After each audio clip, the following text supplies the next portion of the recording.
2.2 ការរៀបចំមួយដោយសាមញ៉ាំសហភាពអឺរ៉ុបជាលំហសេរីមួយដែលកសាងឡើងលើគោលការណ៍សេរីភាពសំខាន់ៗ4មានចរាចរណ៍សេរីភាពនៃទំនិញសេវាមនុស្សនិងមូលធន EU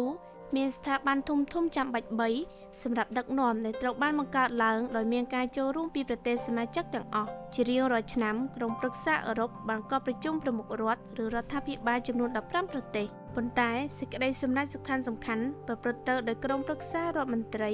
នៃសមាជិកដែលត្រូវពិភាក្សាលើសំណើរបស់គណៈកម្មការអចិន្ត្រៃយ៍នៃសហគមន៍នយោបាយកសិកម្មរួមបានបញ្ជាក់ច្បាស់អំពីភាពសាមញ្ញនៃសេចក្តីសម្រេចទាំងឡាយនិងការអនុវត្តគ្មានប្រទេសណាមួយធ្វើឲ្យខូចខាតផលប្រយោជន៍បានឡើយនីតិប្រតិបត្តិនេះមានទីស្នាក់ការនៅទីក្រុងប្រូចសែលរ៉ាប់រងនូវសម្ព័ន្ធភាពនៃអឺរ៉ុប15 2.3 ការពុះពារជាបន្តបន្ទាប់សន្ធិសញ្ញាម៉ាឌ្រីត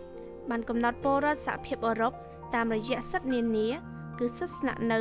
សិទ្ធិធ្វើចរាចរណ៍សេរីសិទ្ធិបោះឆ្នោតនិងសិទ្ធិទទួលបានកិច្ចការពារផ្នែកសង្គមសន្ធិសញ្ញានេះបានកំណត់ផងដែរអំពីសភាពសេដ្ឋកិច្ចនិងរូបិយវត្ថុដែលនាំទៅរកការប្រើប្រាស់រូបិយវត្ថុរួមគឺអឺរ៉ូ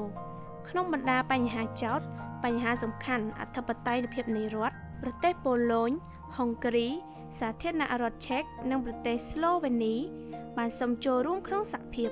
ការទទួលយករដ្ឋទាំងនោះត្រូវបានព្យួរទុកដោយរងចាំមើលសមត្ថភាពកសាងសេដ្ឋកិច្ចទីផ្សារមួយប្រកបដោយស្ថិរភាពសិន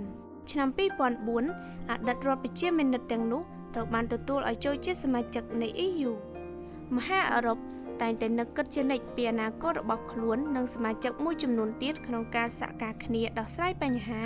ដែលចោទឡើងដូចជាបញ្ហាវិបត្តិហិរញ្ញវត្ថុនៅអ៊ីតាលីក្នុងពេលថ្មីៗកន្លងមកនេះឆ្នាំ2010ជាដើម